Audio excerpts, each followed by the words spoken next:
Yo, what is up guys, and welcome to another Dead Rising 4 tips and tricks video. In today's tips and tricks video, we're going to be talking about possibly one of the better strategies that you can do to gain levels without even leaving the first area. So as you're going to be seeing on your screens, you're going to notice that I am in the hotel and I am walking around. I'm literally picking up every single thing on the map that I can possibly find.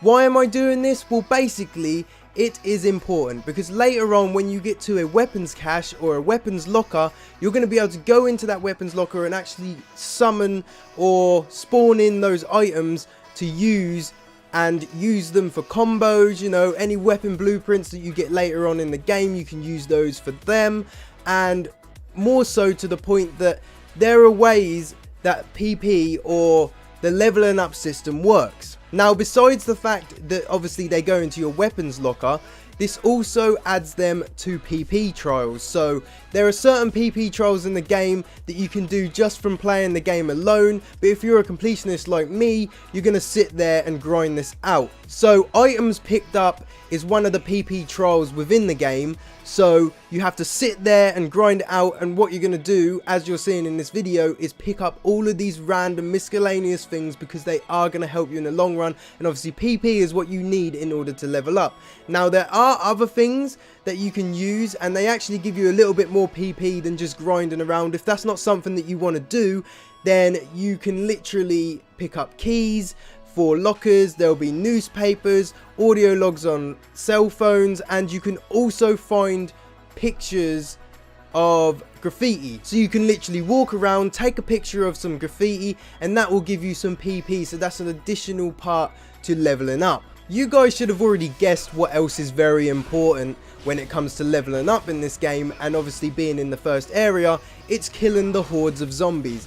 Now, one thing that you need to remember, or at least a good bit of advice that I could give you for killing the zombies in the first area, is to make sure that you're cycling through different weapons. You're constantly picking up different weapons and killing zombies with them, because again, they go towards your PP trials and you get additional PP for using a ranged weapon, a melee weapon, a throwable weapon. All these different types of weapons that you can use and utilize in order to get to a good place in terms of leveling. There is also a very effective method that I learned recently that you can use without actually leaving the first area, as I've mentioned many times, is you can either take a death or save and quit once you have killed all the zombies.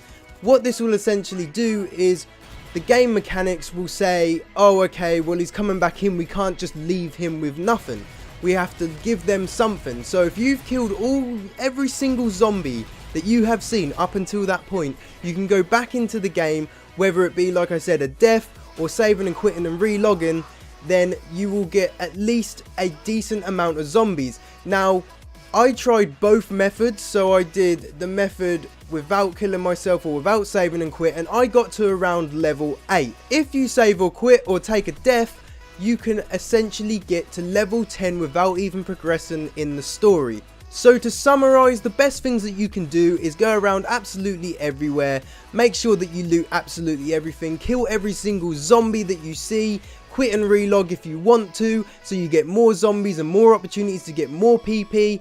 Otherwise guys, that is all you need to know. That is the best strategy. You can probably do this within the space of about an hour and a half if you're really prepared to grind it out. But of course, the coolest thing about this whole strategy is that you don't even have to progress with the story or leave the first area, and you can get all the way to level 10. It's awesome. I hope you guys have enjoyed the video. This has been me, Got a Nipple On, and I will see you in the next Dead Rising 4 tips and tricks video.